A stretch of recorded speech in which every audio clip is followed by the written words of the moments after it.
है दिन सोई है, जा सतसंगत पाई रे राम, जा सतसंगत पाई रे।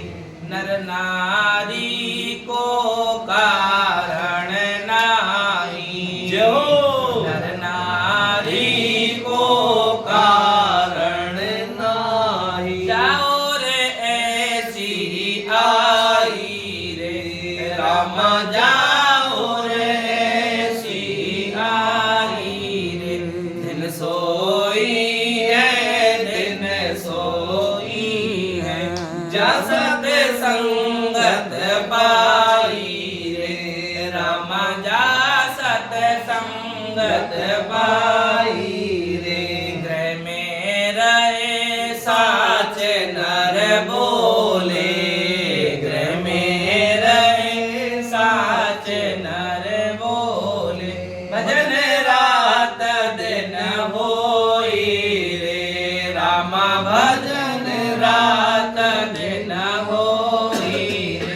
आत्म चीन संता को माने, आत्म चीन संता को माने, कासम और न कोई रे राम, कासम और न कोई रे। सोई है दिन सोई है, दिन सोई है दिन सोई है, जा सतसंगत पाई रे राम, जा सतसंगत पाई रे। सो जगत मन बैरागी, तन सो जगत मन बैरागी, करे सकल रहे न्यारो रे राम करे सकल रहे न्यारो रे। अंतर माय अखंड लेव लागी, अंतर माय अखंड लेव लागी, सोई हरि को प्यारो रे राम, सोई हरि को प्यारो रे।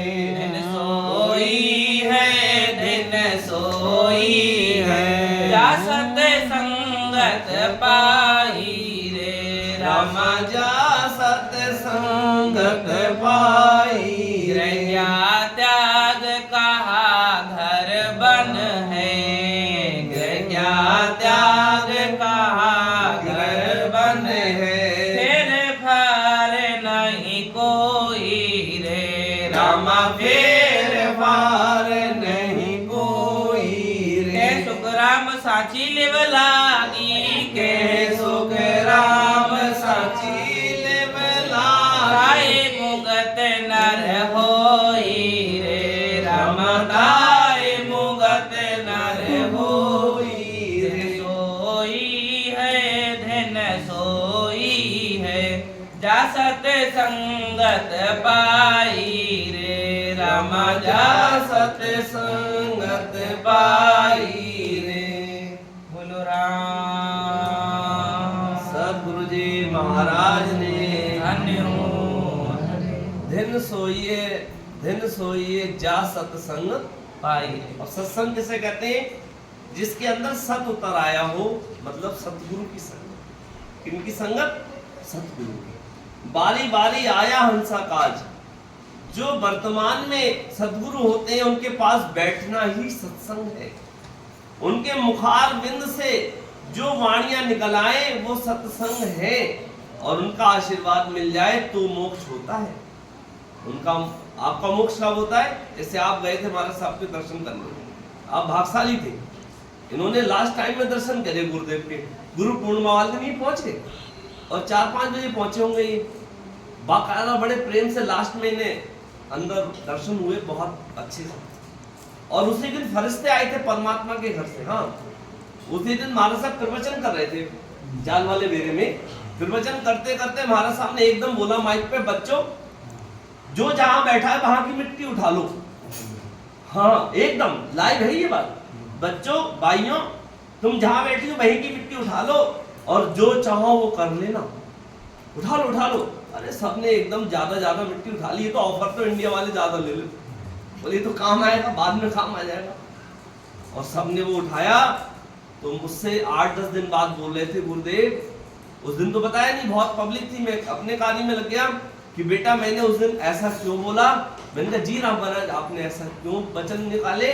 तो बोले परमात्मा के घर से फरिश्ते आए, फरिश्तों का जब विमान उतरा एकदम साफ हो गई, पावन पुष्प कंचन पारस माणिक हो गई। उन्होंने कहा उठा लो और जो चाहो कर लेना। बचपन में आपके चेहरे पे बड़ी मुस्कान थी क्योंकि सत ज्यादा था, आप बड़े होते चले गए, भोजन करा, लोगों की बातें सुनी, तो वो सत अंदर चला गया। और आज आपके चेहरे देखिए कैसे चेहरे हो गए। हाँ, आप शीशे में देखिए, परमात्मा को आप शुक्र अदा कर रहे हैं या परमात्मा को आप नाराजगी व्यक्त कर रहे हैं। इतना सुंदर चेहरा दिया उसने आपको, आप सब उसके जिम्मेदार हैं। आप बचपन में इतने सुंदर थे, मुस्कुराते थे, सोते सोते हंसते थे, अब तो तुम हंसते हंसते रोते। बोले क्या करें, इतना बिल आने लगा साहब, बच्चों की पढ़ाई में पागल कर दिए, बेटी की शादी में पागल हो गए साहब, इतना परेशान।